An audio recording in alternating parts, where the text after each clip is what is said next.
Education has always been important to me since the age of 5. That's what I used to play around with. Stuffed animals, boards, teaching them how to do little things that I learned in school and things that popped in my imagination.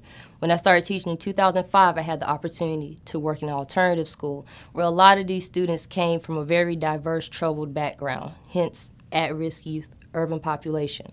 So I decided that all my students were going to pass. Some of them, let's say Jose, we'll use that name, told me, he was like, "Miss, I've been in 6th grade for 3 times. I have parole officers. I'm in a gang. My family's been in a gang. It's not going to work. Why are you trying?" And I said, "This year you will pass."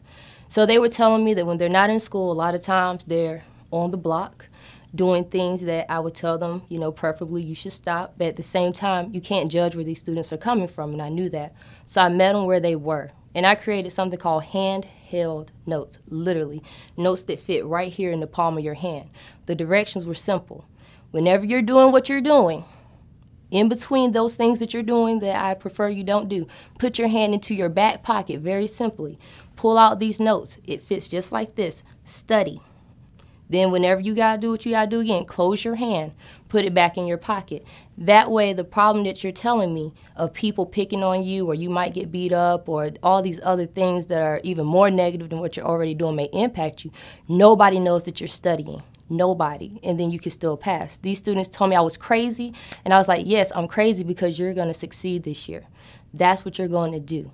And in addition to that, in some other atmospheres, I taught students how to facilitate themselves, meaning I demonstrated how to teach. I demonstrated how to give a lecture. I showed them different web resources that they could use in order to practice their skills, get notes. I taught them how to do peer teaching. I taught them how to encourage each other in a learning community environment and explained how some of us have different strengths and weaknesses, and where you're weak, somebody else is strong, and vice versa, so let's help each other. To the point that my students actually ran the classroom themselves.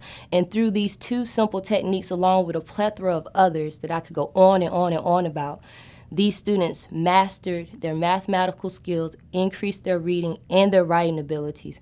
And the most heart-touching moment was that same student who said, "Miss, I'm never going to pass," as he was on the parole bus, he jumped out the window. And he said, Miss, I passed.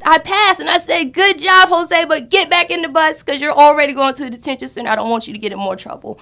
But I was excited that working with this particular group of students to see that type of joy and see them achieve success, because that's what it's all about. And that is one of my missions in life, is to help these students and other people realize that no matter your circumstances, you can achieve. And I'm here to help you realize what strategies to put in place to reach that goal.